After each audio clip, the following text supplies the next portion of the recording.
Nós fomos feitos para adorar. Nós fomos feitos para adorar a Deus. Hoje, nosso devocional, eu quero falar sobre idolatria. Nosso texto base está aqui no Salmo, capítulo 16, versículo 4. Somente a parte B do versículo. Diz assim: Muitos serão as penas dos que trocam o Senhor por outros deuses.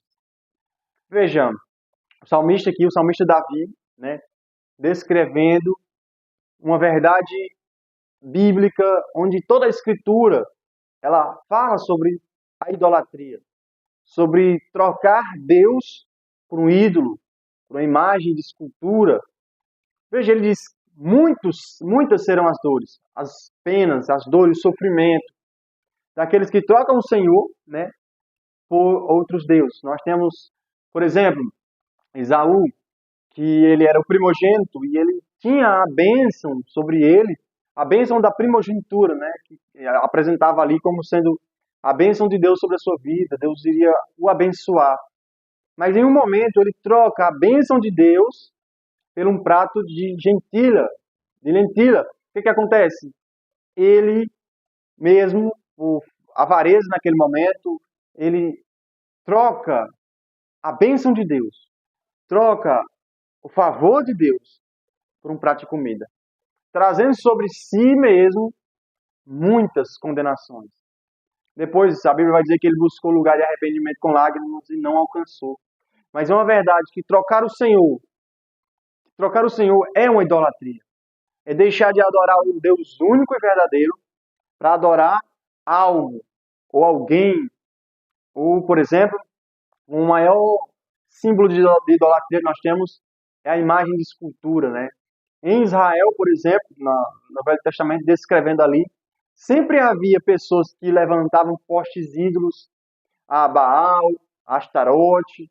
Sempre havia pessoas ali que, até mesmo de Israel, né, que adoravam esses deuses que procediam lá do Egito, né, que vinham do Egito. Quando Deus tirou eles lá do Egito, essa cultura egípcia entrou em Israel ali, ou melhor, eles de Israel trouxeram essa cultura para dentro, né, do povo de Israel. Eles tinham essa cultura e, resultado, eles adoravam a outros deuses, faziam imagem de escultura.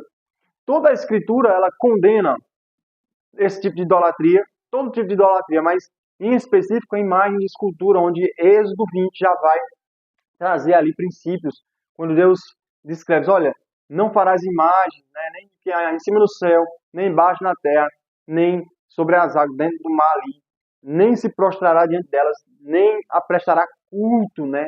Porque o Senhor é Deus zeloso, ele é um Deus ciumento nesse sentido, e ele faz o mal àqueles que praticam isso.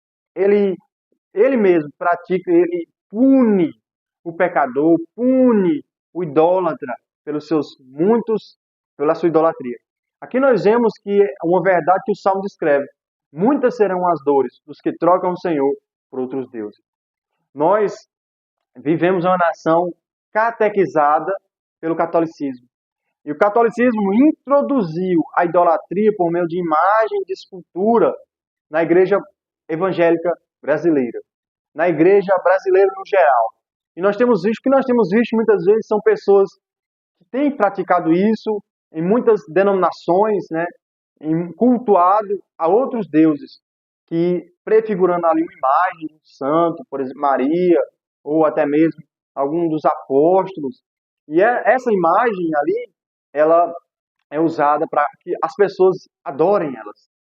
Por exemplo, se o apóstolo Paulo ou Pedro estivessem aqui, né, quando houve a ocasião onde o povo quis se prostrar diante deles, dizendo: vocês são deuses entre os homens, falando ali em Atos, e ali também na porta, e Pedro também na porta da Formosa ali, quando ele cura aquele aleijado, as pessoas querem idolatrar, querem se prostrar, dizer: vocês são deuses entre os homens, os deuses desceram. Eles mesmos dizem: olha, não, foi no nome de Jesus Cristo que nós fizemos todas essas coisas. Os próprios apóstolos, eles fugiram da idolatria. Enquanto hoje em dia, nós, muitas vezes, a igreja, por exemplo, católica, adora as imagens dos santos. Isso eles próprios nunca aceitariam, né?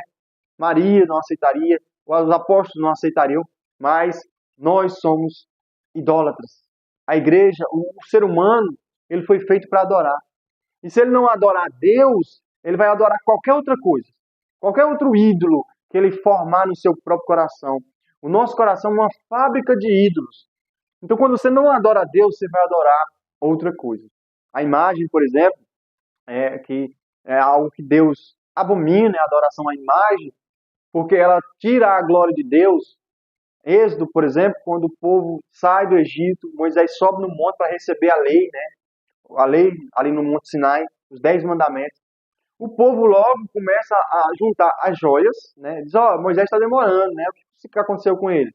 Eles começam a juntar joias de ouro ali e formam um Deus. E dizem, olha o que eles dizem, esse foi o Deus que nos tirou do Egito. Eles começam a festejar em volta desse Deus, em volta da imagem de escultura.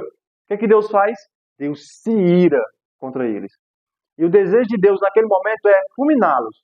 Moisés, o teu povo já se desviou, já se afastou, fez um bezerro de ouro.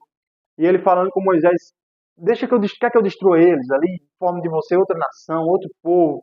Deus está irado por causa da idolatria, porque as pessoas se alegram em volta do ídolo ali, e Moisés tem que interceder pelo povo. O que é que os povos, os egípcios, vão dizer ali, né? O Senhor tirou eles do Egito para morrer no deserto, aí Deus poupa eles ali por esse período, né? Mas Deus se ira por causa da idolatria. As pessoas festejando em volta de uma imagem de escultura e acham que Deus está contente com isso. Deus abomina a idolatria, porque rouba a glória. Aquilo que Deus fez e faz pelo seu povo, ou pela humanidade, as pessoas vão e dão a glória à imagem de escultura. Que segundo a Bíblia não tem boca, ela tem boca, mas não fala. Tem olhos, mas não vê.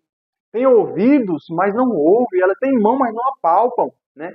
E ele lança um ai de maldição. Tornem-se semelhantes a eles, aqueles que lhe prestam culto, que o adoram, diz o Salmo.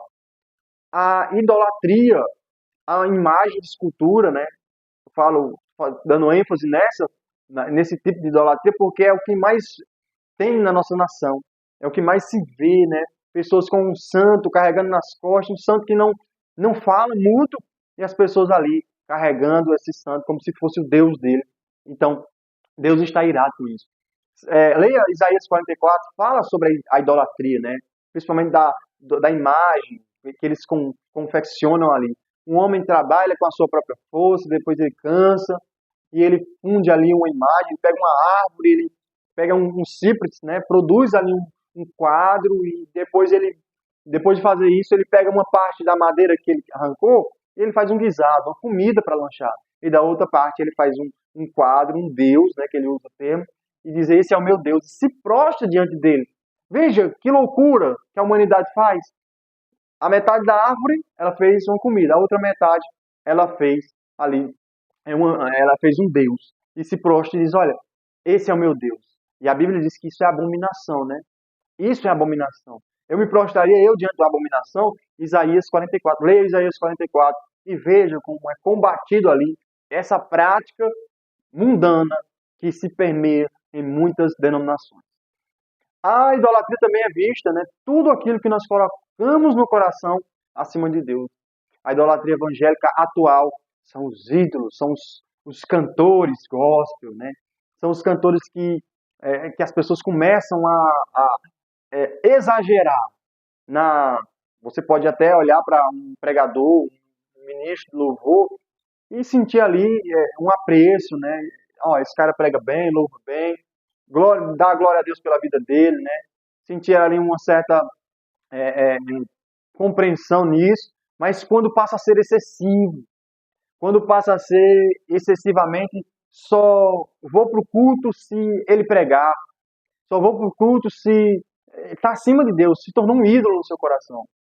E isso passa a levar o povo a ovacionar pessoas, a glorificar pessoas e não a Deus.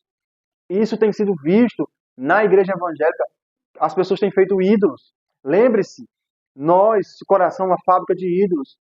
O nosso coração é desesperado, é corrupto. Eu não estou dizendo que nós não podemos sim ter pastores ou pessoas que nós admiramos. Sim, podemos, sim, devemos. Mas quando passa a tomar o nosso coração, a nossa mente ali, o nosso vigor, tudo em volta do ídolo, nosso coração, ele é dessa forma. Ele é desesperadamente corrupto. Então devemos ter vigilância para não andarmos idolatrando pessoas, idolatrando coisas e adorarmos somente a Deus. Como está escrito, o Pai procura tais adoradores que o adorem em espírito e em verdade. Que nós sejamos esses adoradores. Amém? Deus abençoe. Glória a Deus.